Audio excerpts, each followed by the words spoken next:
Hey, I'd like to share something with you that happened for me recently, which has affirmed my practice in creating a way of being that is kind to others, especially. So I had been challenged by my son's biting, pinching, scratching. He's a toddler, and when he gets frustrated, that's what he does. And I was trying to help him to not, but getting frustrated by it, I was meeting his doing it with frustration and intensity. So he would bite, and I would say, "No, don't bite," but in a way that, upon reflection, I wasn't biting him, but the energy, well, I did bite him once because somebody told me to, but that didn't work. He just bit me back harder. But the energy of saying, "No, don't bite," was like a biting energy. And the more intense that he was, I noticed that my approach, my speaking or whatever was intense, and it was meeting his intensity. It was like just exacerbating it. So the more he pinched or bit or whatever, the more I said, "No, don't stop," the more aggressive he got. I was reading in the Tao about how the way to meet high intensity is to meet it with low intensity, and I was like, oh my God, obviously. And so I started just meeting his intensity with low intensity, and just letting him bite me or saying, "Ow, that hurts," or just kind of cowering and being more gentle and soft. And that has really, really helped. And one of the things that I noticed myself saying while I was being that way with him, it just kind of became a mantra, was gentle, gentle, easy, easy. Gentle, gentle, buddy, easy, easy. And I just started saying that habitually, and it kind of became the language that I was using every time that behavior showed up. That was a reminder for him and for me to bring the intensity down. So that's the pattern that developed through that intentional, conscious shift in how I was approaching my son's biting behavior. But what happened recently, maybe a few weeks ago, a month ago, is I was walking into my kitchen by myself, there's nobody else home, and I had some kind of thought. I don't even remember what it was, but I remember that the thought that I was having was some kind of self-judging thought or self-hating thought or getting down on myself for something. But before I was even super conscious of what it was about, spontaneously in my mind, I heard the words, gentle, gentle, easy, easy. And then I was like, whoa, wow. So my mind automatically gave myself the thought to be gentle and to be easy with myself. My mind had the pattern to meet high intensity and aggressiveness with this idea, gentle, gentle, easy, easy. And because I'd patterned it into my behavior in meeting his aggressiveness with gentle, gentle, easy, easy, my mind just gave it to me in the moment of my own thoughts being aggressive towards me. And so I say in the beginning of this video, I said this affirmed my practice in creating a kind way of being with people, because it's actually the inverse of my approach to creating kindness towards others.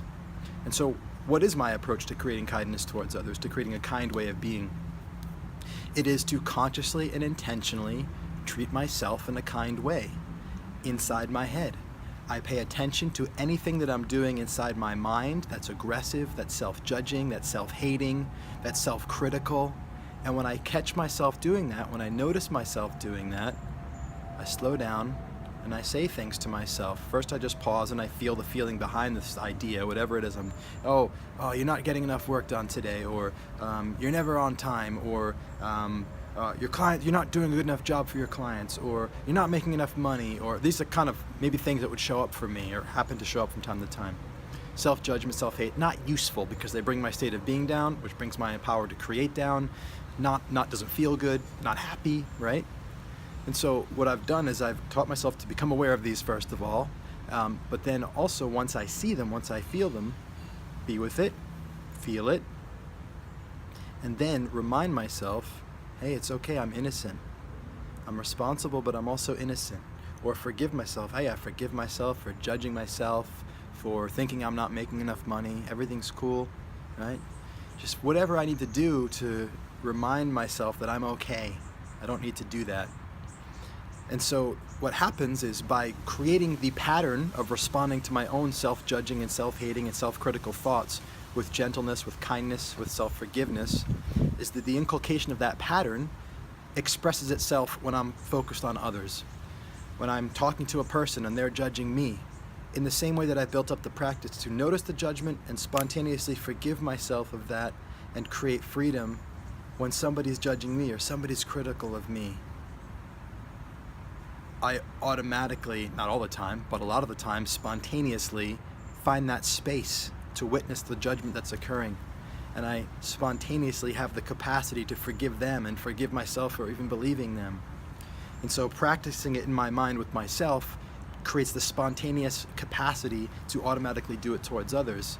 And so what happens when, and criticisms and judgments they're happening all the time in very, very small and subtle ways, but when you have a way of being where that stuff isn't impacting you, then what happens is the natural state of kindness, which is actually already there, it's not something we have to do, we just have to keep down the level of egoic judgment or defense against judgment, or the feeling that we're being judged, keep that down, and the natural tendency to be kind just stays on, right? It stays alive. It's like the sun's always there, but we just got to keep the clouds out, or we got to keep the shades up, or whatever, however you want to use the metaphor. And so the habit that I've created inside my mind becomes expressed outwardly, and so because I'm not impacted by that judgment, I'm just being kind naturally, as I always am. Because you know that when you're in your best state and you're not worried about anything, you're not being judged, you're feeling great and confident, you are naturally kind. Kindness is natural, so we want to keep all of the ideas that block that out. And so I practice being kind to myself, and then I automatically am kind to others. Forgive myself, I forgive others. I'm loving towards myself, I love others. And the really beautiful thing, so that was just, so you see how the example I gave in the beginning about gentle, gentle, easy, easy was an inverse, because I had a practice that I was doing outwardly, I was treating my son that way, and then the thing just showed up spontaneously in my mind. And I loved it because the spontaneous arising of a way of treating myself as a result of my treating my son that way is just the inverse of the exact thing that I work on to treat myself in kind ways so that it spontaneously arises in the treating of others. So that was just like, whoa, it does work. I was pretty sure, but it's just cool to see on the inverse. It's like another way of proving it to myself. So it affirmed it, gave me confidence, and it's deepened my practice in being kind to myself so that I can be kind to others. The other really cool thing that seeing this did for me is it helped me to collapse this whole distinction between self and other. I realized that the reason that it works both ways is because the mind doesn't really give a shit whether it's towards myself or towards others. It doesn't even have that distinction. What I'm really inculcating in my mind is the pattern of relating between a subject and an object. And that whether that object is my identity, my thoughts of self, or that object is the idea of another person out there in the world, doesn't make a difference. The pattern is about relating between subject and object. So the idea that, well, this is me and that's you, starts to melt away. It starts to melt away experientially when you are practicing being kind to yourself and being kind to others, and you see how those patterns spontaneously show up. The ones you practice for others show up for yourself, the ones you practice for yourself show up for others, and that spontaneous arising of those patterns without reference to the context of whether it's this particular people or persons or yourself, you're like, holy crap, you start to really feel and get how this idea of self and other is just an idea. So I hope that's useful to you. In the very least, please explore and begin practicing how to be kind to yourself. If you have questions about how to do that, you'd like to hear more in other videos about how to do that, the different practices I have, please ask. I'm happy to share. And of course, if you see anything in this you want to challenge, please do. I love what challenge creates as well, what more nuance we'll see together through conversation. Make sure you subscribe to my channel while you're here so you can see all the new videos I'm putting out. I'm producing a lot more content right now. Been practicing for years and not sharing, so I've got a lot to share. Thank you so much for being here. I'm very grateful. Love you and talk to you soon. Bye.